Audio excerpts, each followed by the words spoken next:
नमस्कार, मैं शैलेंद्र कुशवाहा। आप देख रहे हैं विंध्य खबर। प्रयागराज महाकुंभ में मौनी अमावस्या का अमृत स्नान करने के लिए देश और विदेश से 28 और 27 तारीख से ही लोगों का प्रयागराज के संगम तट पर हुजूम इकट्ठा हो गया और वहां पर करीबन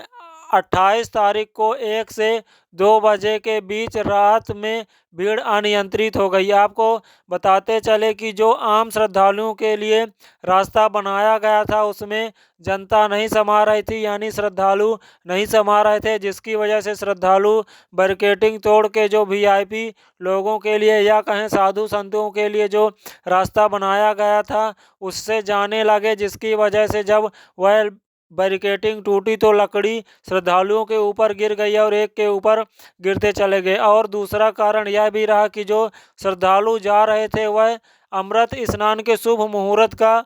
इंतजार कर रहे थे और वहीं संगम तट के किनारे पर सो गए थे, पहले से ही चले गए थे और वहां पर सो गए थे, जिस वजह से उनको भी नुकसान उठाना पड़ा है। आपको बता दें कि इस भगदड़ में काफ़ी लोगों की जान भी चली गई है। अभी डीआईजी के द्वारा शाम को प्रेस कॉन्फ्रेंस की गई है जिसमें यह बताया गया है कि करीब 80 लोग उस भगदड़ में घायल हुए हैं, जिसमें से 30 लोगों को नहीं बचाया जा सका है। आपको बता दें कि लोकसभा के नेता प्रतिपक्ष राहुल गांधी ने भी सुरक्षा व्यवस्था पर सवाल खड़े किए हैं और कहा है कि वीआईपी व्यवस्था के कारण पुलिस प्रशासन वीआईपी व्यवस्था में लगा रहा, जिसकी वजह से आम जनता को ध्यान नहीं दिया गया और आम जनता को नुकसान उठाना पड़ा है। मैं उनके लिए संवेदनाएं प्रकट करता हूं। इसके अलावा देश के जितने भी विपक्ष और पक्ष के नेता हैं उन्होंने जिन मृतकों के लिए संवेदनाएं प्रकट की हैं, हालांकि अब संवेदनाएं